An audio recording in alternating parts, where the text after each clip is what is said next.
Watalfatu i le nei asfarele se whapaponga fo le nei o Tala Fou mai Ausetalia a le Radio Samoa. Le uwhamanina le Palemia o Ausetalia Anthony Albanese e to se furu iwa tangata Ausetalia lo tau mawhai peanga i se mai makaza au whaua wei na si tia le au whai tangata maririu i le taua i Israelu.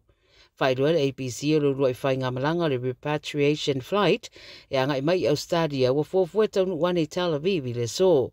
O le whamtaranga me le whai ngā māloa Palestina wa tā ua i o atu le au maririu i Gaza i le awhedima se lau tolu sufitu o tangata.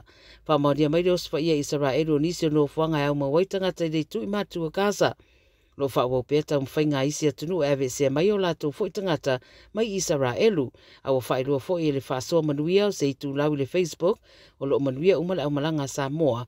Au amata fwoi na toi whai malanga e se mai ma Israelu mō Samoa. E tali tonu nisi longa i mata upu tolu tū la whono i Ausetalia e leilo po le taimi muri lea o le ato e whai ai se pālota le atunu o moni suinga i le whaavae le referendum i le mai ora se fururua masina o whai a pea campaigns ai tu e lua i mata upu whaaporokiki. O Anne Tumei o se professor mo le University i Sydney ma o se tasi safsosoani le malo le whaatulanga ino le referendum. Wa ia whadia e fōringa wō o le tūranga e awa i tangata o lo iei le polokiki o na sira i seisi tūranga e le isa winga i le whaia o referendum ma tuina i tangata mai le mai roa fōi po le referendum muri le nei e to e whaia i se tūranga whaapea e au fia o mai le atunuu. O le voice referendum e atoa iei le whaasfururima o teimi wa tau mo whaia ni suinga i le whaavae o Ausetalia tanu mai le awhipselau ma le tasi. O le aso muri mo campaigns au le i whaia pālota Ausetalia le i oe marele ai i lea fo i fuafuanga. O tū la whanawhaua whatatau i whala au whaasaina i New South Wales o no tau whiaire o atu o le whaitau wafe o tangata i le whaamasinonga a iu na whaatatene nai ma fines po whaasaranga e peo na sauno e esitasi e te reno na sida fia le tū la whono. O le vasa nei ua fola ai le whainga māloa New South Wales o le atu ina le malusianga i leo e tu ina atu ai whaasaranga tupeta i whaaselau mō tangata e maua o whao ngā ina pe umia fo ini whala au whaasaina. O ia whaasaranga o le a wha malusia i na whaise polo kalame e whaatatau i whala au whaasaina ma le awa malosi ma le atu e whaale au ngā ina ai whaasaranga pe a umo na wha mai a le leire polo kalame e pei o na tā ua. Pai mai e wha mawina e leo o atu le tolu sururu afe o mata upu wha penei e au fia i whala au whasaina le tausanga lavare na te nei i New South Wales. O le se furu iwa afe o ia mata upu na o uma i le wha msinonga.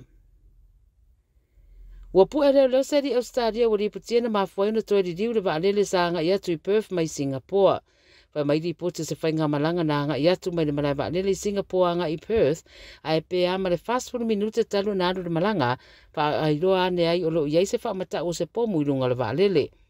Maua i whaamaunga tau waalele le taimi le whaatari o li o ai le waalele le nei o le Dreamliner fitu walu fitu i ngāta i whale o Singapore ai le i toi riu ma toi foi. Na tūra wele ere saunga le mure waalele i Singapore ma nga ia nei loa ma le au sue. Tā punia se vaenga o le runway ma whaatua iei nisi o whainga malanga i le sonanafi a o soala o pule le mata upu. E to o rua ni tangata na AVS mai e leo mai le waalele tal tunuina o seri i Ausetalia e tolu sutu sanga na pueina o lea mata upu o lo o whaia pere suenga le teminei a o whaatari ai seisi ripoti. Ma le tala muri, walapta ia tangata ia awana i tau mawhaina se vainu o le protein water mai se tasi o whaletala vai a Ausetalia e mafua o nolo o li putia le awhia se siama. O le performance inspired protein water ready to go e awhia ai ma o le avesea mai ma le chemist warehouse o no o se awhia ngau lo iai. Whailua le 9 News o tau mafa ma vainu e awhia le tua inga siama lea e awhua ai o na wha mai. Tā ua fo i le whangu vai leo lo whatawina i whale o loa umo le chemist warehouse i vaenga umo le atunu. O le performance inspired protein water ready to go ma le blueberry lemonade flavor 5 selau meals leo lo o a fia i siama.